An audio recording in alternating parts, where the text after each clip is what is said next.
Hello dear students, welcome to my channel on chemistry. मैं doctor Rupali Sethi. जिस topic के बारे में आज हम बात करने जा रहे हैं that is theory of indicators, acid base indicators specially and titration.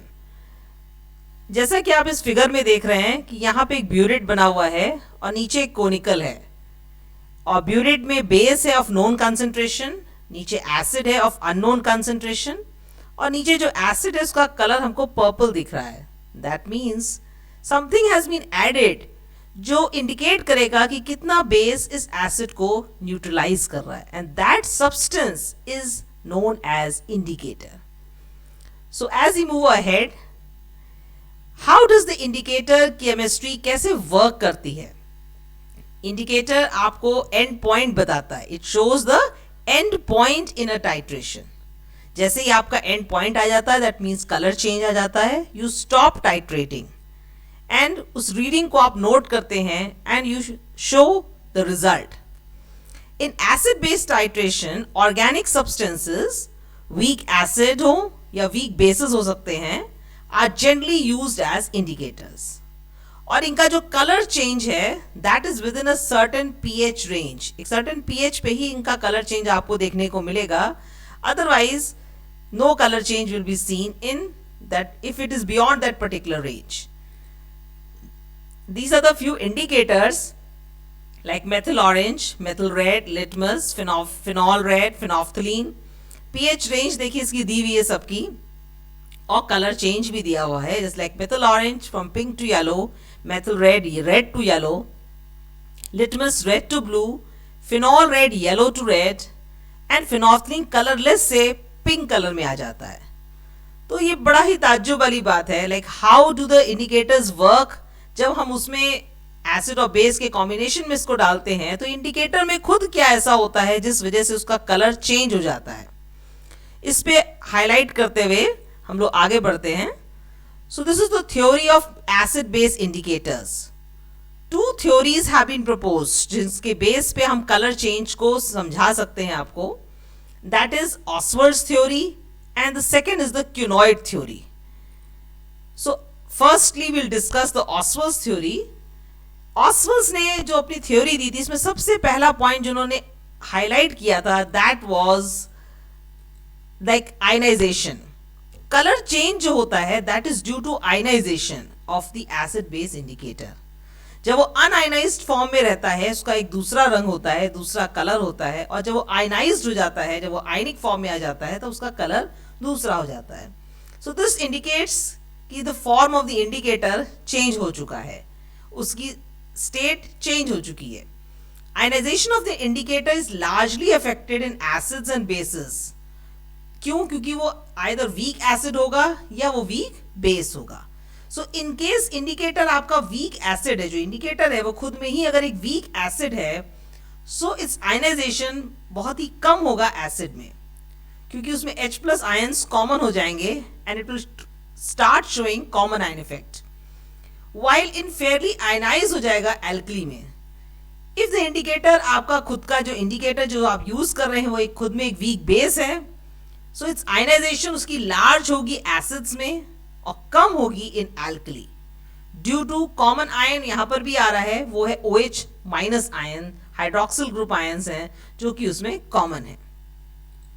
So this can be very well explain by the example of two indicators which we are considering. एक है फेनोफ्थलीन जो कि एक वीक एसिड है, दूसरा है मेथिल ऑरेंज जो कि एक वीक बेस है।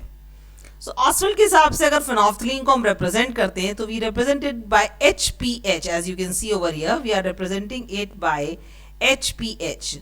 So जब हम HPH से इसको represent कर रहे हैं, so we can see like this indicator, it ionizes in solution and gives a small extent as HPH. देखिए colorless form में है, और जब वो H ion और PH ions में convert हो गया then it is pink in color. So ionic form में आने के बाद उसका color change हो गया. Now applying the law of mass action as you can see, K जो होगा that is equal to H+ PH- upon HPH, माने अनडेसोसिएटेड फॉर्म नीचे है और डेसोसिएटेड फॉर्म उसी इंडिकेटर का ऊपर है। सो यू कैन सी कि जो अनडेसोसिएटेड फॉर्म ऑफ द फेनोफ्थलीन है वो कलरलेस है, जबकि pH- आयंस जो है वो पिंक इन कलर है। So in presence of acid ionization, जब एसिड आपका ज़्यादा होगा या एसिड की प्रेजेंस में जब आप काम करेंगे, सो HPH का जो आयनाइजेशन है वो बहुत ही नेग्लिजिबल होगा, इसलिए जो इक्विलिब्रियम होगा that will shift towards the left hand side, जिसकी वजह से जो कंसंट्रेशन होगी H प्लस आयंस की वो हाई हो जाएगी। और कंसंट्रेशन जब H प्लस आयंस की हाई हो जाएगी तो जो सोल्यूशन है वो आपका कलरलेस रह जाएगा। लेकिन इसकी जस्ट ऑपोजिट अगर आप एल्कली ऐड करते हैं तो hydrogen ions are removed by hydroxyl ions और वो वाटर बना करके निकल जाएगा and the equilibrium will shift to the right hand side now. अब कंसंट्रेशन pH माइनस आयंस की बढ़ गई है सोल्यूशन में, एंड चूंकि pH माइनस बढ़ गया है इस वजह से उसका जो कि ओरिजिनल कलर pH माइनस का पिंक कलर है, हेंस पिंक कलर आपको देखने को मिलता है जब आप फिनोल्फथलीन ऐड करते हैं इन सच अ केस। जैसा कि आप देख रहे हैं इस फिगर में कलर चेंज है, pH 7 पे देखिए कलरलेस है, but when the pH touches 10 तो फिनोल्फथलीन का कलर चेंज हो गया, it is change to pink, persistent pink colour आपको देखने को मिलेगा। Now as you can see ये Henderson's equation है for the indicator, तो जब एसिड फॉर्म में है तो indicator is represented as HIN plus H2O, और जब बेस फॉर्म में आ जाएगा तो वो हाइड्रोनियम आयन माने इसने H प्लस आयंस ले लिए हैं एंड और जो आपका इंडिकेटर है वो माइनस फॉर्म में आ गया है। इस तरह से ये एसिड और base they form a pair जिसको हम कहते हैं conjugate acid base pair. And KIN आप देख रहे हैं कि इंडिकेटर का प्लस हाइड्रोनियम आयन अपॉन जब इंडिकेटर अनआयनाइज्ड है, KIN is the ionization constant for the indicator, जिसमें ionized form upon unionized form is equal to the ionization constant for the indicator. Now this is the hydronium ion and इसको hydronium ion के terms में convert कर लिया and we take the log of the equation, और हम pH as you know is minus log of the OH minus ions concentration. So आप इसको भी इंडिकेटर के फॉर्म में पुट अप कर सकते हैं and you get an equation like as shown in the slide.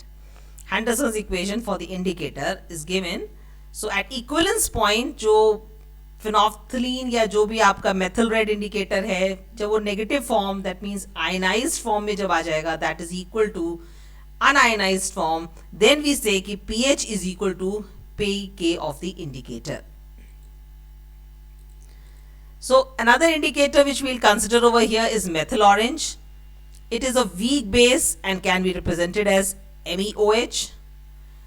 जैसा कि आपने पीछे देखा था कि लास्ट स्लाइड में phenolphthalein was written as HPH, उसमें से H प्लस आयंस निकल रहे थे। चूंकि ये बेस है, मेथिल ऑरेंज एक बेस है, वीक बेस है, तो इसमें जो फॉर्मूला हमने लिखा है that is MEOH. It is ionized in solution to give Me plus and OH minus. As you can see mentioned reaction में arrow mentioned है. So MEOH is yellow in color, जबकि जब वो ionized हो जाएगा तो उसका कलर रेड हो जाता है। तो जब सिमिलर इज द केस कि जब एसिड की प्रेजेंस में हम करेंगे तो OH आयंस जो है रिमूव होंगे और वाटर मॉलिक्यूल बन जाएगा और equilibrium will shift towards the right hand side, and जब सफिशिएंट Me प्लस आयंस हमारे पास प्रेजेंट हो जाएंगे तो रेड कलर आ जाएगा on addition of alkali. The concentration of OH ions increases in the solution and equilibrium जो है वो लेफ्ट हैंड साइड पे तब शिफ्ट हो जाएगा, एंड जब लेफ्ट हैंड साइड पे जाएगा तो MEOH is practically negligible. Then the solution acquires the color of the unionized methyl orange जो कि आपका येलो कलर का है। जैसा कि इस फिगर में भी आप देख रहे हैं methyl orange pH 2 की तरफ जब जा रहा है तो उसका कलर रेडिश है, when it is at pH 7 इसका कलर methyl orange का येलो है। That means एक आपका ionized form है, दूसरा आपका unionized form है, as you have seen. So this theory explains the reaction why phenolphthalein is not a suitable indicator for titrating a weak base against a strong acid. और जो OH ions है furnished by the weak bases are not sufficient कि वो equilibrium को right side पे shift करें, that is pH is not reached to 8.3, thus the solution pink color attain नहीं कर पाता है। इसी वजह से methyl orange, similar is the case of methyl orange. methyl orange को आप as an indicator नहीं use कर सकते हैं for titration of weak acid with a strong base. जैसा कि अभी आपने देखा एक theory which was Ostwald's theory. Now this is another theory that is the Kunoid theory to explain the action of acid and base indicator.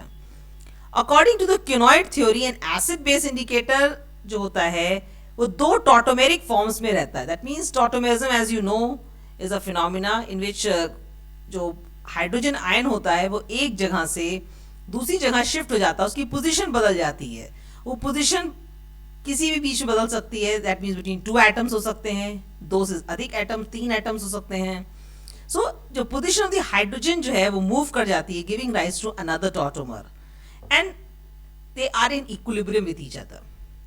तो उस case में ऐसा देखा गया है कि जो इंडिकेटर है हमारा वो दो फॉर्म में एग्जिस्ट कर सकता है, that is benzenoid form and the other is the quinoid form.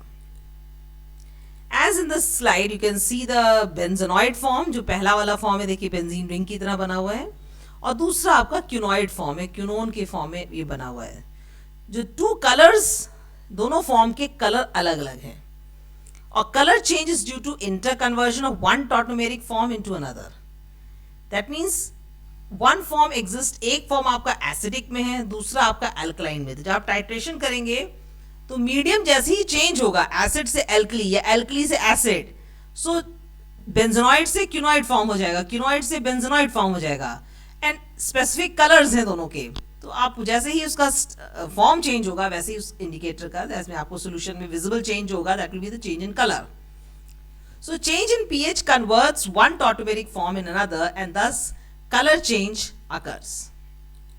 जैसा कि अभी आप देख रहे हैं इसमें फिनोफ्थलीन के केस में हैज बेंजोनॉइड फॉर्म होता है उसका एसिडिक मीडियम में, and thus it is colourless, जबकि क्यूनॉइड फॉर्म होता है उसका अल्कलाइन मीडियम में जिसका कलर पिंक होता है। सो इसका मतलब कि जब पिंक कलर आ गया दैट मीन्स वो क्यूनॉइड फॉर्म में चला गया फिनोफ्थलीन, और जब कलरलेस रहता है तो दैट मीन्स वो बेंजोनॉइड फॉर्म में प्रेजेंट है।